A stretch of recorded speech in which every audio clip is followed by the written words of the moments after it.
for everyone who is joining, we're going to be talking about what's happening on the socials for 2021. How has content shifted? I'm going to give you some really easy, uncomplicated tactical things that you can do immediately that will help you build your brand and your reach totally for free. We're also going to talk a little bit about Instagram because I get a lot of questions about the gram.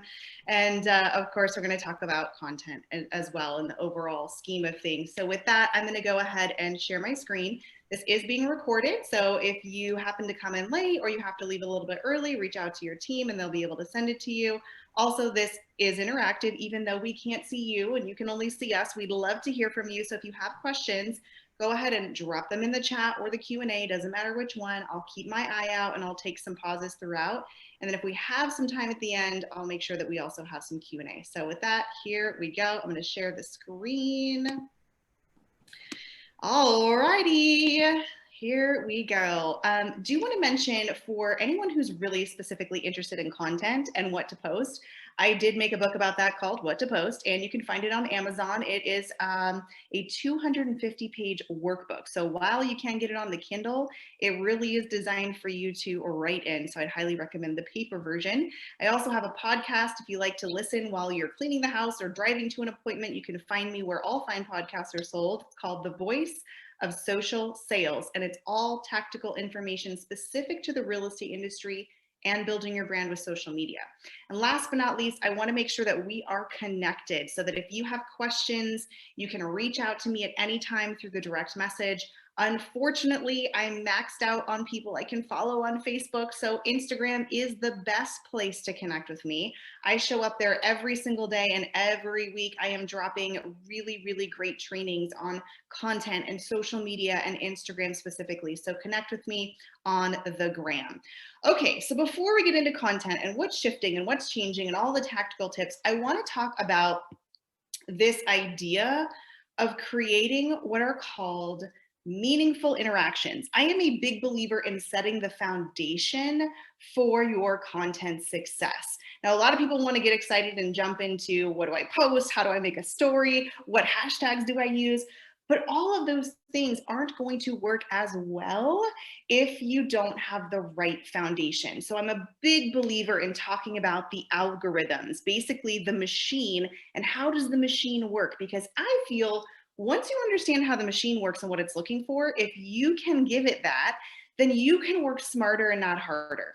And I think with 2020, in our very soon rearview mirror here, what we all learned was that we were craving that human connection in a very digital world.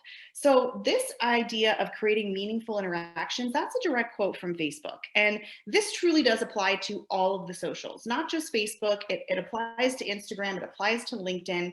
And what the algorithm is really looking for, they're looking to be your phone. They're looking to be your email. They're looking to be your text message. They're looking to be your main primary form of communication. They're looking for your comments, and not just comments that you're giving on other people's posts, but comments that your content is receiving. They're looking at shares. Are people sharing your content?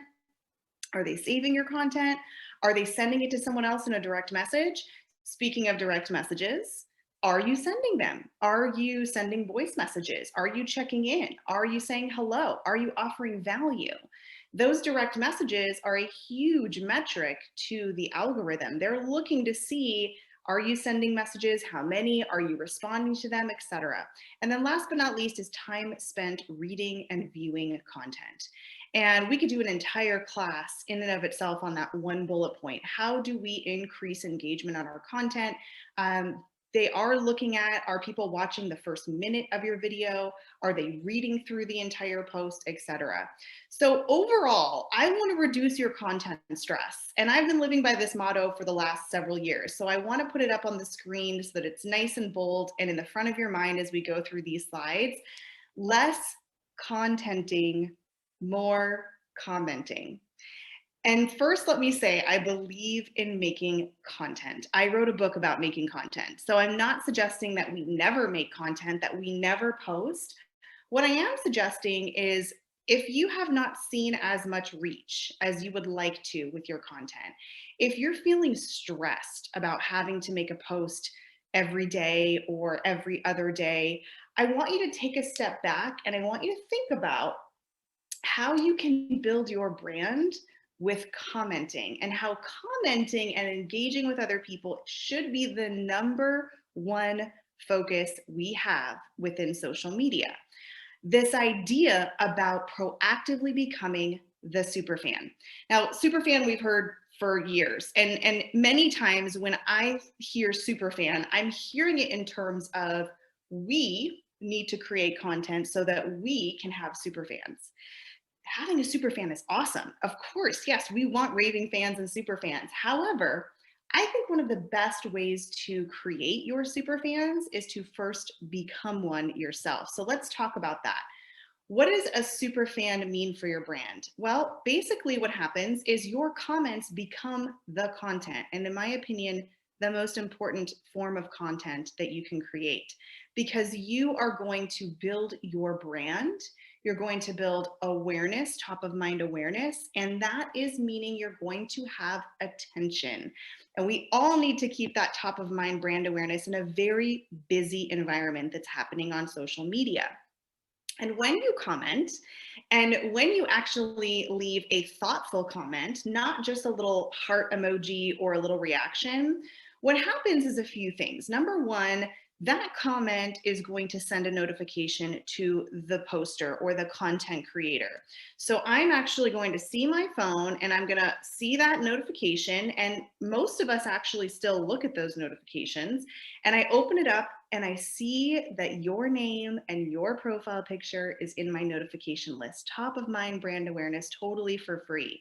So you're bringing someone back into the platform, which the platform appreciates, because let's be honest, they want us to spend as much time in these platforms as we possibly can. So they're saying, thank you so much for sending these direct messages and comments because you're bringing people back. Meanwhile, the person opening it is seeing you again and again and again and again. And what happens is they start to have a really positive experience with your brand. Because if you stop by one of my content pieces and you leave me a thoughtful comment, I appreciate that. I'm like, wow, thank you so much for actually taking a few seconds out of your day. Number one, you're helping my content go farther. Number two, it took you time to do that.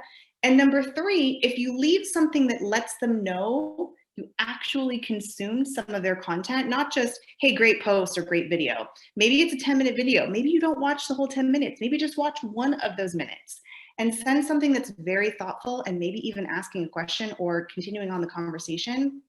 We appreciate that. And that is definitely something that solidifies that brand and having a very positive experience with your brand in the socials. Now, the other benefit that happens for you is that it's going to actually train the machine. It's going to train the algorithm. What do I mean by that? Well, if I see that Amy is posting often and I decide that when she posts, I'm going to engage, I'm not just going to leave a little heart, I'm going to actually, contribute to the conversation. Well, then the machine is going to say, Chelsea seems to comment on Amy's post quite a bit. We're going to assume that Chelsea wants to see Amy's post. So we're going to resort the algorithm so that Amy's posts are going to float to the top. So you don't miss it.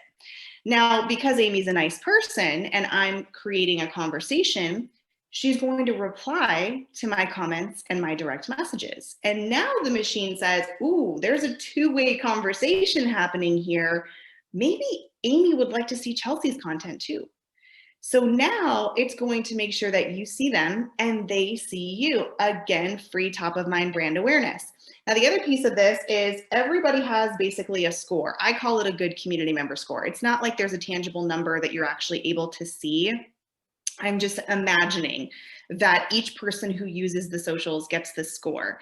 And the more things that you can do to be a good community member in the eyes of the platforms, the more they're going to reward your content. So what does a good community member do? Well, they're active, meaning they're not actively posting every day. It doesn't have to be that kind of activity, but they're opening the app and they're talking to people and they're leaving some comments and they're sending some direct messages. Believe me, there is enough content floating through the feeds. So it's not as though these platforms, except maybe for new platforms that come on the scene, are really needing content. They are wanting you to create an investment and a community. That's why we have Facebook groups, right? That's why we have group chat messages. So every time you do these little activities that make you get you a point on your good community member score, you get to sort of like call in those points when you're ready to make a post, and they'll say, oh yeah, you've been a really good community member. We're going to make this post go a little bit farther for you. I can't stress enough direct messages. I started in real estate, almost 22 years ago. And back then, we had to have someone's phone number and email and address if we wanted to connect with them, if we wanted to prospect with them. And now with direct message capabilities, you do not need any of that information. In fact, you don't even need to be connected with somebody to talk to them. So direct messages are really, really critical, and they are going to be even more important going forward. So that's what we all need to be doing on a daily basis right now, is thinking about, how am I being a proactive super fan? How am I being strategic and intentional? How am I treating my socials like a CRM? Are you just scrolling through the feed and waiting for something to fall in your feed to talk about? Or are you really seeking out your sphere of influence, your past clients, your current clients, people who may be in other industries that may be referring you business, and really, really being a super fan of their content so that you are staying top of mind? Now that we have the foundation, let's talk a little bit about content. So this is something that I'm going to be working on for this year. And I feel that content evolves all the time. And I don't consider myself an expert in content. Some may say that, but honestly, I want you to know, full disclosure, transparency, vulnerability, I overthink. I don't post things because I'm worried maybe it won't be as valuable to some people. I second guess myself. I have creative block. I can't batch content. I don't have a content calendar. So even if you have, all of these different challenges with content, I'm living proof that you can still create content and, have some of those things happening still. I really wish I could create a content calendar. My brain just doesn't work like that. I'm sort of the person that needs to be hit at the time, and it comes when I least expect it. So I do keep a list of notes in my phone. Okay, so I think before we talk about content, we have to sort of understand the ecosystem that we're all living in right now when it comes to the socials. So back, 5-6 years ago, there was really only one place in the socials. It was the feed. You'd open it up, you might post to it, you'd scroll through, etc. Now we have multiple places that we need to show up, which does mean that it's going to take a little bit more time and investment. Now, I'm not suggesting you spend equal amount of time in each one of these places. I'll tell you what I do, but we do have 3 distinct places now in Facebook, Instagram, and LinkedIn. And to be honest, in every platform, even YouTube and Twitter, etc. We have the main feed. And that I consider sort of like the highway, where people are going to be driving down the highway. And your posts and your content, it's kind of the billboards on that highway that they're going to be driving past. They might stop and read it. They might actually send you a message. They may just drive right past, but they're still seeing it. So it's about building brand awareness. It's about attracting new followers. It's about providing value, etc. Now we also have a stories feed. And this is the chance for you to have that cup of coffee with the person. So maybe they decide to stop and pull off the highway, and they're going to walk into your office and have coffee with you and get to know you on that, human level. So this is where we build those deeper relationships. This is where we build that human content. And really, how do we do that? Well, it's through the direct messages. It's through these conversations that we're having that will lead to conversions. And that's where the lead generation really comes in. So we do need to be spending time in a variety of areas. Now, for me, I spend the majority of my time in stories and direct messages. A lot of people ask me how often I post in the feed.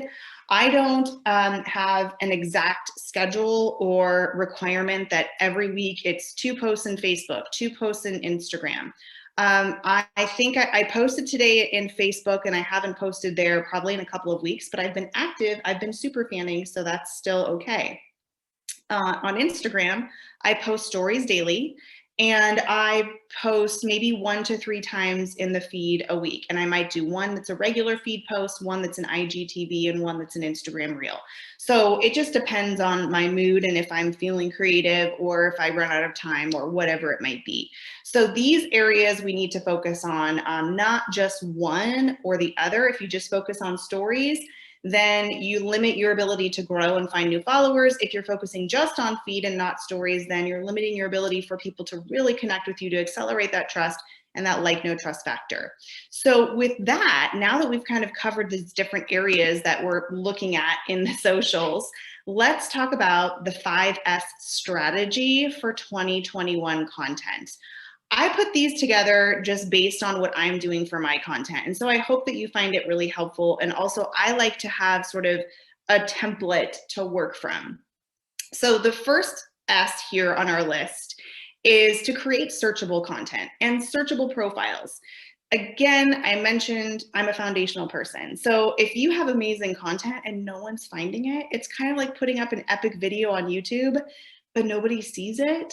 We need to make sure that you're getting found and that your content is getting found, and not only getting found, but sorted and served to the ideal audience. So how do we do that? Well, there's a couple ways to do it. Let's take Instagram, for example. You can optimize your profile. You can use keywords in your username and your name fields. You can also use keywords throughout your captions in your post. Hashtags. Hashtags are going to help the machine understand what your content is about and who should see it. Captioning and subtitles. So if you are doing videos on Facebook or LinkedIn or wherever it might be, those words, number one, a lot of people choose to consume content without the sound on. It also increases accessibility for those who are unable to hear, and those words are readable by the machine. So all of these things are needing to come into play really first before we can think about the next steps in content to make sure that you are optimizing for maximum success. Okay. 2 and 3 go together. And this is where I'm really focusing on shifting my mindset for this year. Shareable and savable content. What exactly is that? And why is it important? Well, I think for growth, to reach new people, to attract new followers, which could potentially be new leads, the kind of content that the machine is looking for, they're looking for behaviors. It's just a set of O's and ones, right? It's just a set of buttons that they're looking at and mathematical equations. So if I have a piece of content that more people engage with, and there's different levels of engagement, then it's more likely to get sent out to more people, and more people will see it. If I have a piece of content that doesn't get a lot of engagement, then a lot of people aren't going to see it. And if I have content that consistently gets engagement, then my future content will likely get rewarded as well. So shareable content is content that you might share, whether it's an inspirational quote or something that you found highly educational or really funny. That's typically what I will share, whether I'm sharing it to my own feeds or sharing it in a direct message or sharing it to my story. That is really, really a trigger in a positive way for the algorithm, because if you're willing to share it, then it must have some kind of value. Savable is content that you are actually physically saving. You're bookmarking it, you're saving it to a folder. Maybe you're coming back to it to watch it later. Maybe it was so helpful that you don't want to forget it, and so you want to save it. So those are both really good indicators to the algorithm of content. Now, what is not shareable and savable? And I have examples coming up here. I posted a picture of my son, and of course, I thought it was like the cutest thing on the planet. And I got so many lovely compliments and nice comments, and that's great. We need that human content. We need to see your cute dog and your passions and your hobbies. But that content isn't shareable or savable, because why would you share a picture of my kiddo? Why would you save a picture of my kiddo? So I think it's a compliment to have that human content, but also have content that maybe we think is less about us and more helpful to someone else. So usually pictures with you in it, or cute doggies or things like that, not as shareable and savable. The first 3 are really about growth and getting out there and building brand awareness. The last 2 are really about sort of creating that community, creating that relationship, and then you sort of have the 1-2 punch. You have the outreach, bringing people in, and then you have the solidifying of the relationship. So number 4 is story focused. Behind the scenes, sharing the story of the house that you're listing, sharing why you got into the business, sharing your passion, sharing your wins, sharing your losses. Being relatable is a really under leveraged marketing strategy. And I think, for me personally in 2020, I craved human connection because I didn't see anyone. And so we really, really want to have that human experience with people. Also, the stories format, the stories feed, which we talked about, very, very important to build that like, no trust factor. It's direct message enabled, it's private message. So you're bound to have more intimate, in-depth conversations in a human way with people than you might have in a public comment forum. And another really quick, easy tip is when you're writing your captions, regardless of what platform it's on, go ahead and write it out like you normally would. Don't even think twice about it. Go back and review it and see how many times you use the word I. Because when you use the word I, the story becomes about us, and it doesn't invite people in to share that story and to engage. So that's a really quick, easy tip for copywriting. And the last one here is starts conversations. How curious are you? How curious are you in the comments? Are you asking people questions in the comments? Are you asking people to comment or to engage on your posts? Are you giving them calls to action and prompts? Tell me what you think. Do you agree? Do you disagree? Share a time when. You have to tell people to engage, and oftentimes they won't unless you tell them. Story poll stickers. Every time somebody taps on a poll sticker on a Facebook story or an Instagram story, that's an engagement. And so that means that more people will see your content, and those people that engaged will see your stories more kind of towards the front of the lineup. So it's really important to be thinking about how curious are you with your content and your comments. Now, another pro tip is if you're a little bit nervous about what to post, one of the easiest things to post to get engagement is asking people for help, advice, recommendations. If you've ever posted on social and you've asked people, when we actually did travel, hey, I'm going to Disney World. What are the best places to eat with a family at Disney World? And then everybody's, rushing to share all of their tips and tricks. Another really easy one is, what Netflix show should I binge on? I'm all out. And there's so many people that want to tell you all of their favorite Netflix shows. So starting conversations in the comments in your content it's really, really valuable. So with that, let me show you some visual examples. Oh, I'm not yet. I lied. I want to go one slide more that talks about why we engage with content, because this will kind of help you figure out, is my content falling in these buckets? Number one, we can relate to the story. It's human, emotional. Maybe you're helping people solve a common problem or an issue.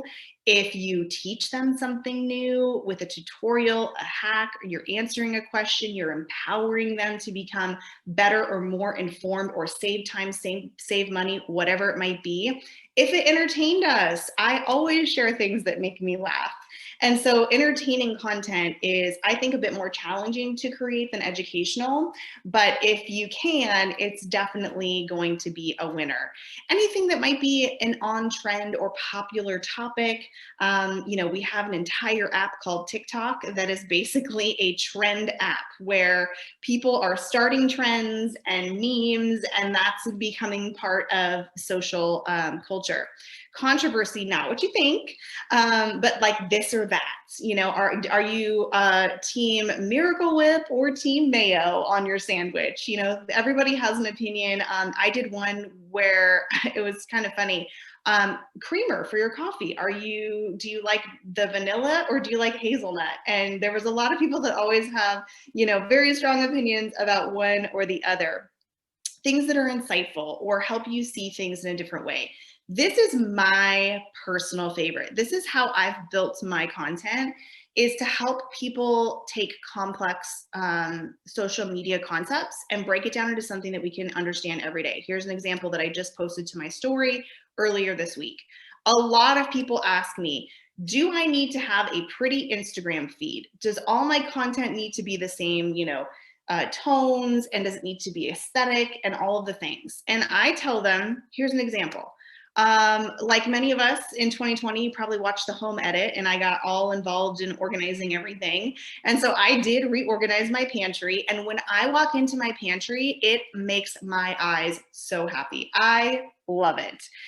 But my son, who's 8 years old, could care less about the organization. All he cares about is the snack he's going to get from that pantry. So what I tell someone who says, hey, do I need to have a really themed Instagram grid? I say, if it makes you happy and your eyes love it and it doesn't stress you out, go for it. If you are stressed about it, if you are like, oh, this is like ruining my vibe and I can't think of anything and this is so stressful, then don't do it, because at the end of the day, all we care about is the snack we're getting from the pantry. So hopefully that will resonate with some of you who are wondering about that.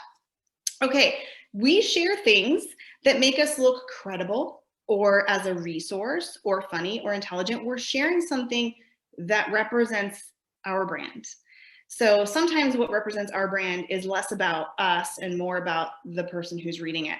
Now, another thing that I will say is there's so much good information, and it's changing quickly with loan information and housing inventory information, all of these things.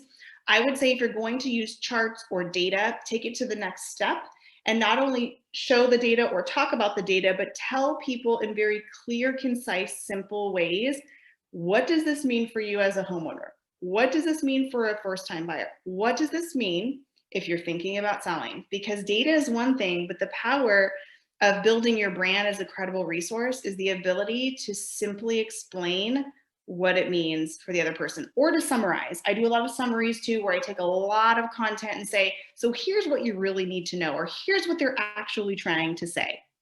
So I want to give you a few visual examples. This is a picture of part of my grid, and like this picture of my kiddo here, no one's going to share that or save it, right? But I like to have some human stuff in there. But this one I did of this quote, less contenting, more commenting, that was highly shareable and savable. And I think this was grabbed about 48 hours after I posted it. I had 155 shares. I had 133 saves. So that's shareable, savable content. Let's go with some more examples.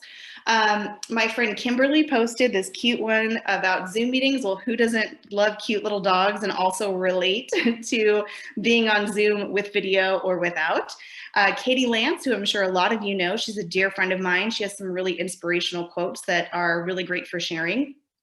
And then on the far right, this is a post from Instagram's account. And I shared this to my profile or to my story because it was really helpful. And I wanted to share it with my community so that they had the most current information that Instagram was sharing. So I hope that that's helpful in kind of discerning what is shareable, savable content. All right, so I did mention subtitles and captions as well. And I want to give you a couple of tools and resources for that. So I believe that the majority of socials at some point will have this all automated and built in. Right now, Instagram and IGTV, they have it built in. But if you're on Facebook or some other platform like LinkedIn, I use this app to add captions and subtitles to the majority of my videos. It is paid. I do go in there and take 5 or 10 minutes because, you know, it's not 100% accurate. So I do go in there and make some punctuation changes and also some spelling changes. But this is, I believe, available for both Droid and iPhone. I hope it is, because it's a great, great tool. It's called Mix Captions. But if you want to totally outsource it, you can go to temi.com. I hope it's still the same price because this screen is a little bit older, a screenshot. I believe it's 25 cents a minute. So let's say you had a 4-minute video, $1 to have somebody else kind of go through and more accurately transcribe. I believe when I use them, I don't think I had to change anything. So they were really good. So I definitely recommend, and Facebook is telling people, we want you to use subtitles and captions on your videos. Instagram, like I said, has it built in for IGTV. So those are some tips to kind of help elevate your content and get more reach and more engagement. Now, I don't see any questions in here, so I just want to encourage you all too. If you do have questions on anything that I've mentioned, don't be shy. We can't see who you are. I won't call you out by name. Drop them here in the chat. I want to keep us on time. I know we have about a little bit less than a half hour left. So please, if you have questions, feel free to jump in and put them there. We're going to move into Instagram now, which is one of my favorite platforms. Full disclosure, I used to really dislike Instagram. I just thought it was like so different from Facebook and I didn't get it and it just wasn't my jam. But now I love it. So I tell you that because if you're not so sure about Instagram either, if I love it now, anybody can learn to love it, I feel. So let's talk about Instagram for 2021. And of course, I want to start by talking about the machine and the algorithm and how it works. The same rules apply with what I just talked about, super fanning and being a commenter and all of that. But I think it's really good to sort of debunk some of the myths that I've been hearing a lot about lately in social media groups and forums and blogs. And if anyone's on Clubhouse, I spend a lot of time there. So I'm hearing a lot of myths that are happening around Instagram. So I like to come at this directly from the source. So we're going to talk about the algorithm directly from Instagram. So primarily, there's 6 major factors. The first 3 are really what count. And it's about what you're interested in. What are your behaviors? Do you like watching cute dog videos? Then you're going to see more cute dog videos. Are you following these people? If you're following them, you're more likely to see them. If I'm typing in someone's name and I'm going to their profile, well, guess what? I'm going to start seeing their content in my Explore. And then, of course, timeliness, which is the freshness of the content. Typically, Instagram isn't showing you something from 2 months ago. So it's really, what are you interested in? Like, what is your behaviors that you're telling Instagram that you want to see? So the major elements that they are looking at, this is from Instagram, this is their post. It says we're looking at comments, we're looking at likes, we're looking at shares, we're looking at views if it's a video type of content. Now I say saves matter too, okay? So I really do believe saves matter, but they didn't put that on there. I don't know why. So likes, let's talk about that really quickly because I know that you've probably heard, or maybe some of you even on this call, likes have been removed in, I have friends in Canada where the likes are not visible. I have some people here in the US that I've talked to that said, oh my gosh, I have an account where the likes have been removed.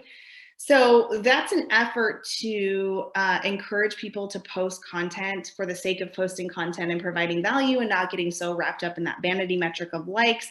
But just so you know, even if they do remove that permanently, you will still be able to see your likes on your content, and so will the Instagram algorithm. So it still does matter because Instagram is going to take that into consideration as one of the factors for feed post ranking. Okay, so let's debunk this directly from Instagram. This is Instagram's stories. So question I get all the time: does the type of account you have on Instagram impact your ranking? Meaning, are you favoring personal accounts or business accounts, all of that? So they said, nope, we do not favor posts from business accounts over personal, or creator accounts over business, or verified with the blue check mark account. And I'm glad they said that because a lot of people are spending a lot of money to get this blue check mark. So they're saying, listen, we're not favoring those verified accounts. We're literally showing you what you want to see. So if you're not engaging with anyone that has the blue check mark, it won't matter because we're going to just show you what you want to see. Now, a lot of people ask me as a follow-up here, what account should I have in Instagram? So let me talk a little bit about that really quickly. So there's 3 different kinds of accounts. There's the personal, which is what you get when you sign up for Instagram. There's a business account, there's a creator account. Those 2 fall under the professional category. I want to just explain that it's not like Facebook. Okay, it is not like Facebook where you have a separate personal timeline and a separate business page. Also, business pages in Facebook, yes, they are being downranked. So you're not doing anything wrong. They have said it in writing. We are going to show more personal timeline content than business page content for free. So if you want to get your page content out there more, you probably are going to have to pay for it. So unlike Facebook, you're not punished if you have a business account. And you don't need 2, you can have just 1, and nobody will know if you've switched your account from personal to business or creator. It's basically behind the scenes in the settings, and only you and Instagram know. Now you get a whole lot of benefits if you switch from personal to business or creator. You get insights, data, analytics, what time your audience is active. You can create ad campaigns and boosted posts. You get a one-click contact button where it can be your phone, email, text, or a variety of those so people can connect with you even further. A few other little bells and whistles, and I would say most importantly for 2021 is if you are interested in using Instagram Reels, which is a newer form of micro content within Instagram, I would recommend using a creator account because that will give you access to all of the music library. If you have a business account, unfortunately, due to copyright laws, you won't be able to access that music. So just a quick primer, if you will, on the types of accounts. And I do see that we've got a couple of numbers showing up in our chat. So I'll get to that in just one moment. Next question, does the feed favor videos or photos in Instagram?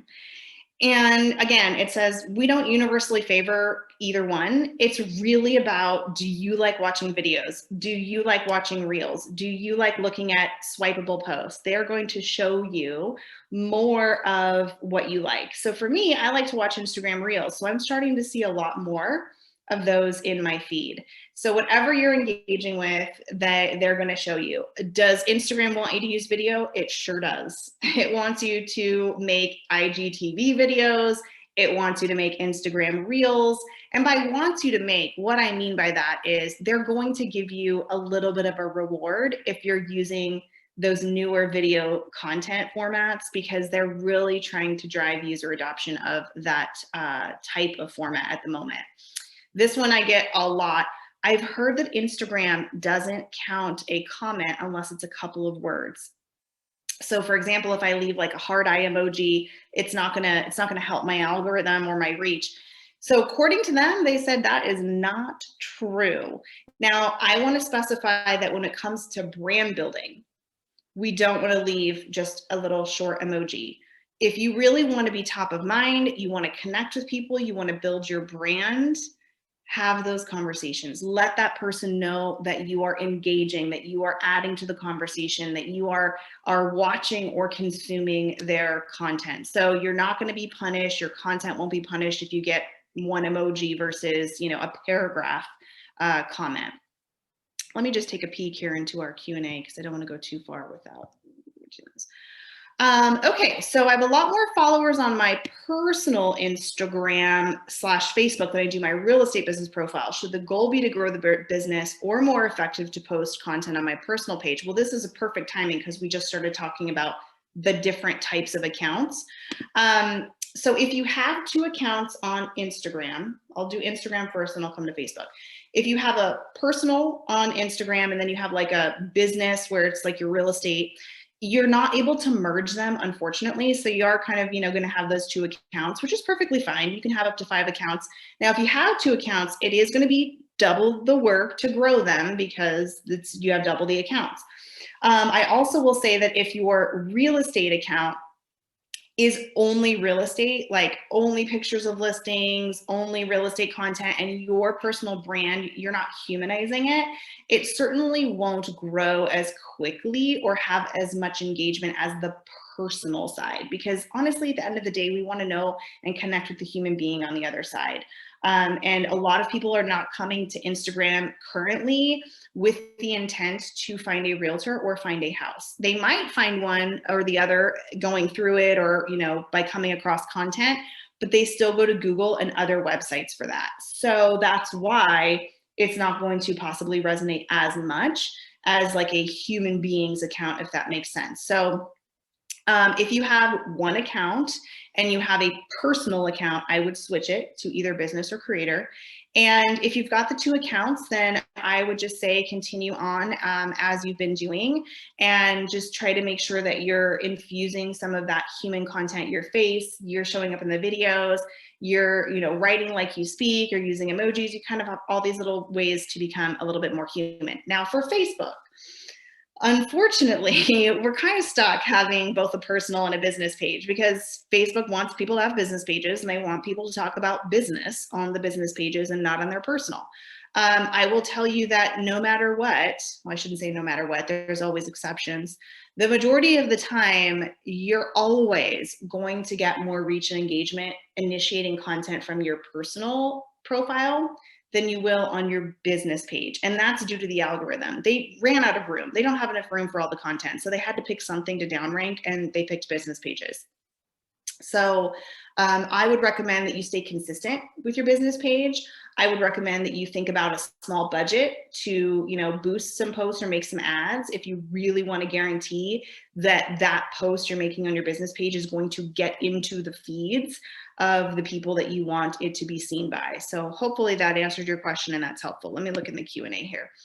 When you are grabbing content such as a quote or meme to post, do you need to reference the original poster? What about photos? Yes, great question. Always, if you are using someone else's content, what I'm seeing a lot now with like memes specifically is that they'll have their little @ username there.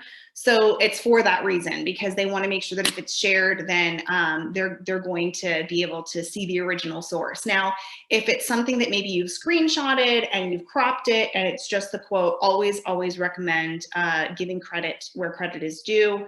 Instagram makes this a bit easier because if I see a post that I want to share to my story, it's automatically going to have that person's account username, but it's not going to automatically tag that person. So if you are trying to let someone know, hey, great content, I shared it, you need to tag them in your story as well, or they won't get a notification.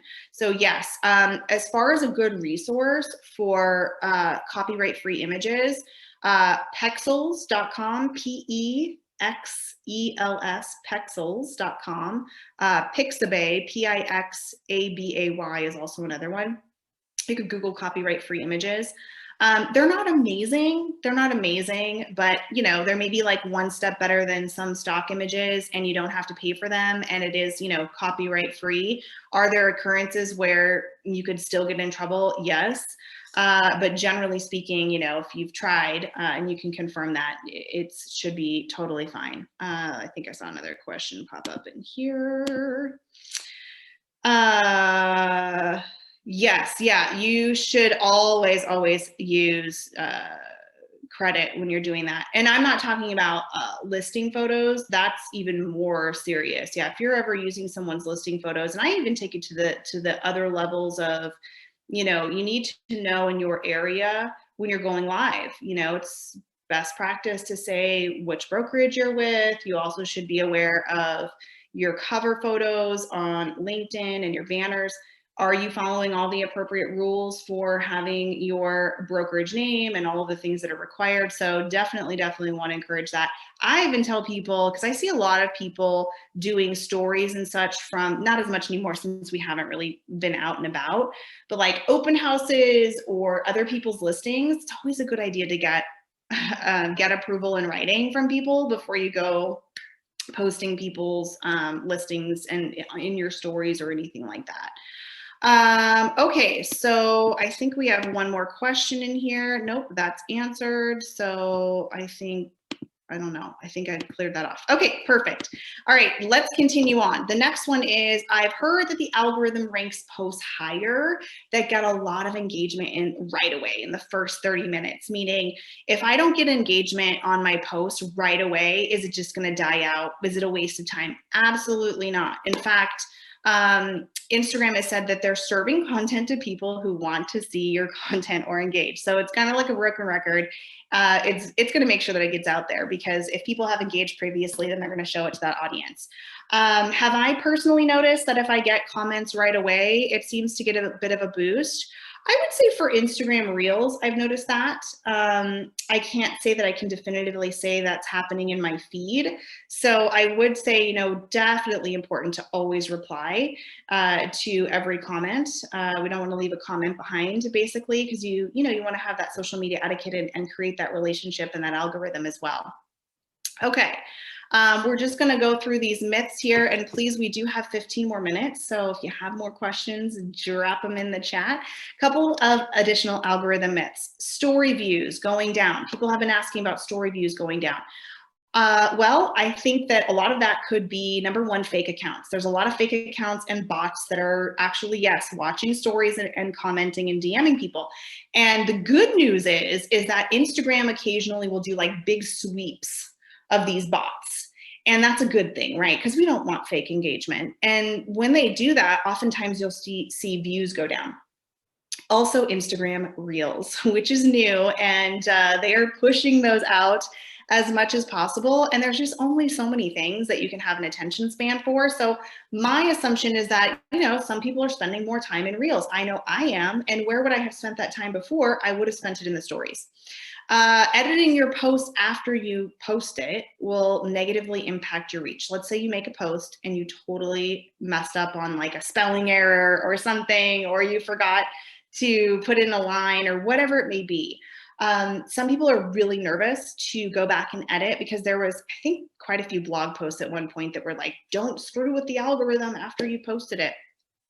You can edit it. It's totally fine. It's not a problem. Needing to post daily to the feeds. I do not post daily. Sometimes I don't even post weekly. But I am engaging and being a commenter and DMer every single day.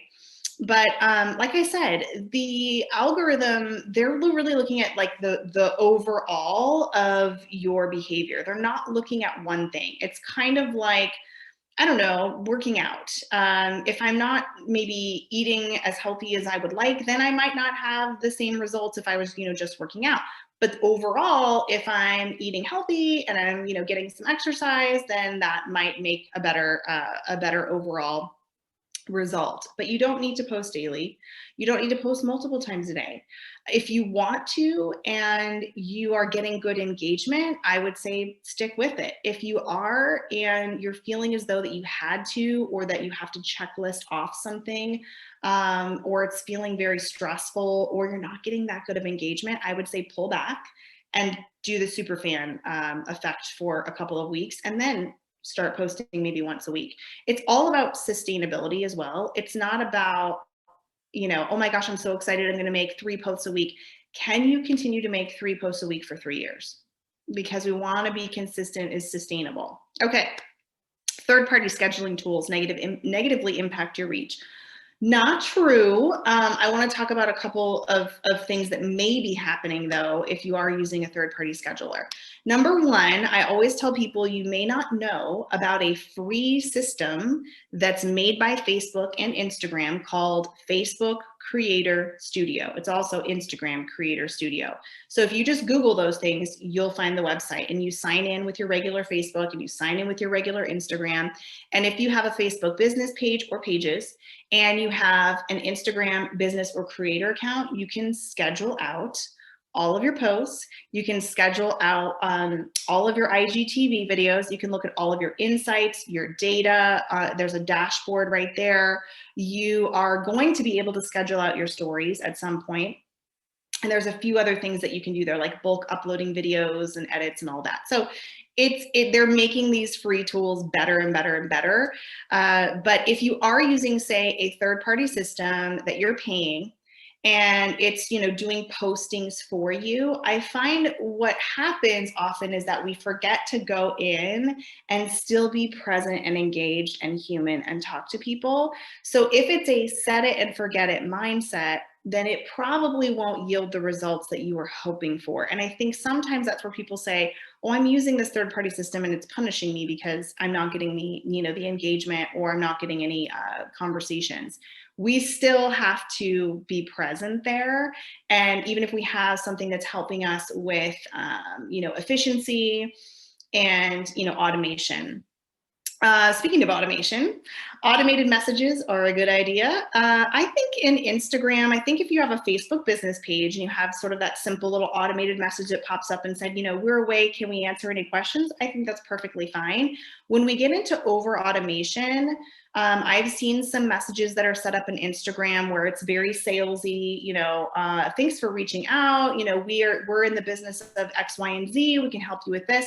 And that does really give me a negative brand impression when I first connect with someone. And I think that maybe it's actually me talking to someone. Another one that's not on here, and then not really have to do with the algorithm, but as far as branding, if you are going to outsource something to either a virtual assistant or some kind of software, please let that person know on the other side that it's not you, that they're not talking to you. Because nothing is worse than when I think I'm actually talking to the person, and then 7 messages in, the person that's working for them says, oh, and by the way, this isn't actually Susan or John, this is their assistant. I'm like, oh. So I think people are really open to having sort of that automated experience as long as you're upfront about it. We already talked about likes mattering even if they remove them publicly. And then we also talked about your content grid needing to be patterned. That was my pantry example, where if you love it, great. There's no reason to stress about it.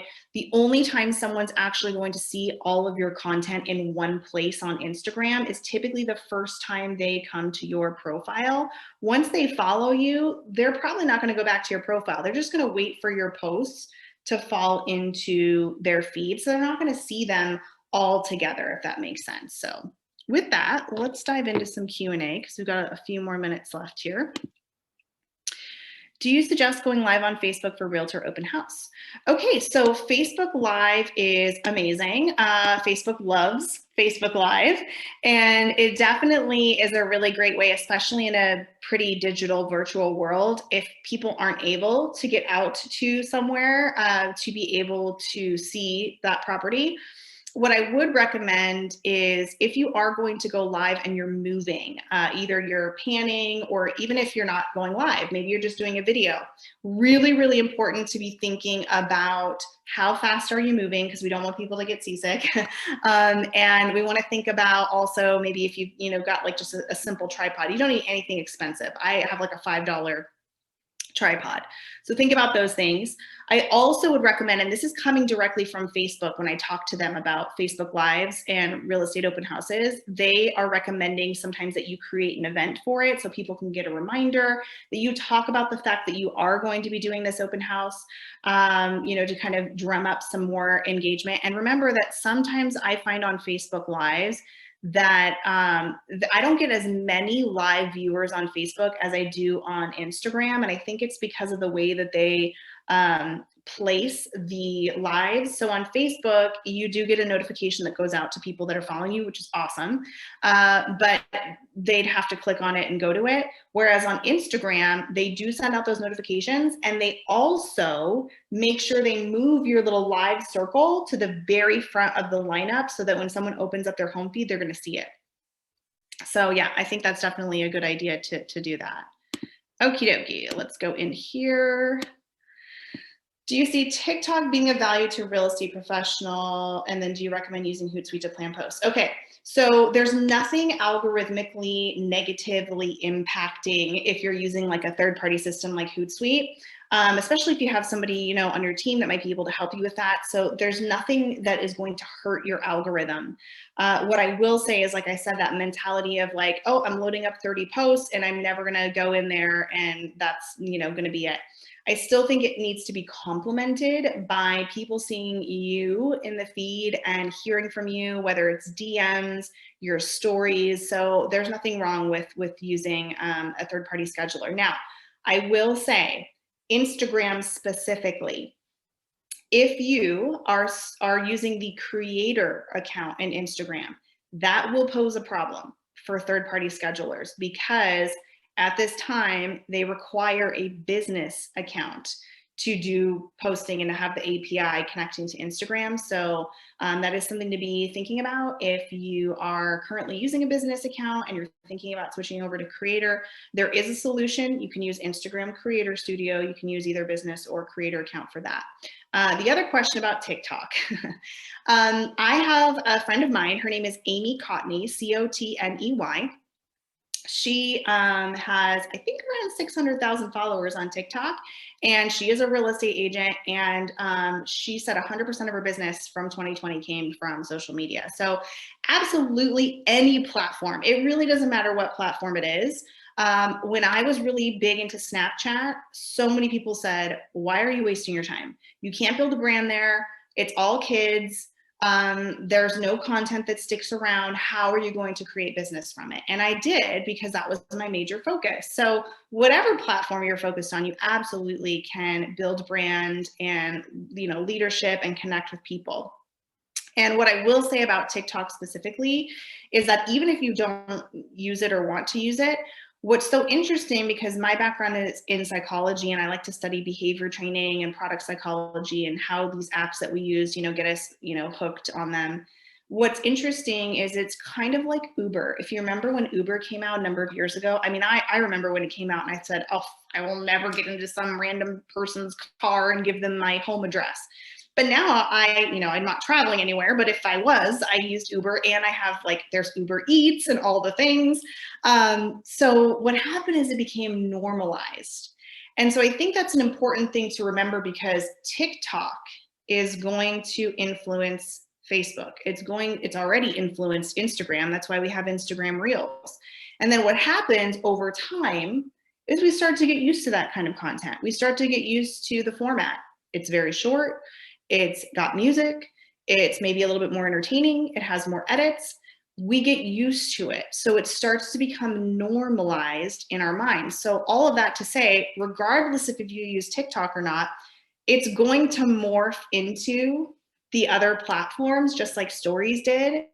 And so that style or format is going to be important. So whether you're using it on Instagram Reels or what other next thing comes out, and it's using short micro content video. So I do think that it's important to watch those trends. So that's a really good question. I work for a commercial real estate company, which typically has an older target audience. Recommendation for commercial real estate company. Okay, so commercial real estate, I really love LinkedIn for commercial real estate. And I also would suggest Clubhouse. I don't know if anybody's heard of Clubhouse. It's kind of like, it's an audio only, think of like podcasting, but interactive, or maybe a Zoom call, but just audio, where there's so many amazing professionals. There's a lot of commercial real estate professionals that I'm connected with on Clubhouse that will host sort of these, you know, Zoom calls. And there's really a lot of networking there to connect within the industry. But LinkedIn is an excellent place for commercial real estate. And I would recommend a dear friend of mine who has really good examples. I need to see examples of commercial content or any kind of content just to kind of get my brain around it. His name is Barry, B-A-R-R-Y, last name Wolfe, W-O-L-F-E, W-O-L-F-E. And I think that with what he's been so brilliant with is taking these really topical information about his particular segment of CRE, which I believe is retail shopping center leasing, and talking about, you know, his own personal experience with it. So it's not just a share of an article or just like a regurgitation of data. It's that, hey, here's what it means for me, or here's what I think about it. What do you think about it? So I love LinkedIn. I would say the majority of commercial agents that have worked with have really thrived. But I have several that are just absolutely killing it on TikTok and Instagram. So again, to my earlier point, it really doesn't matter where you decide to build your niche. You can build a niche there if you are focused on it. What you focus on expands. Good question. Okay, copy of the presentation. Yes, you will get the recording. So they will be sending that link out. And I think with that, we're right on the dot for the call. So thank you everyone for joining us today. And thank you for all the great questions. Thank you, Chelsea. That was amazing. Yes, we will definitely send out a copy of the presentation. Of course, it will be posted on our Facebook and Instagram and also our YouTube channel. So feel free to reach out with any questions, Hannah, Carlene, or Kurt. Chelsea, thank you so much again for your time. We so appreciate it. You're an incredible resource, and we really loved hearing what you had to say. Okay, well, I'll see everybody on the socials. Everybody stay safe and well out there, and thanks again.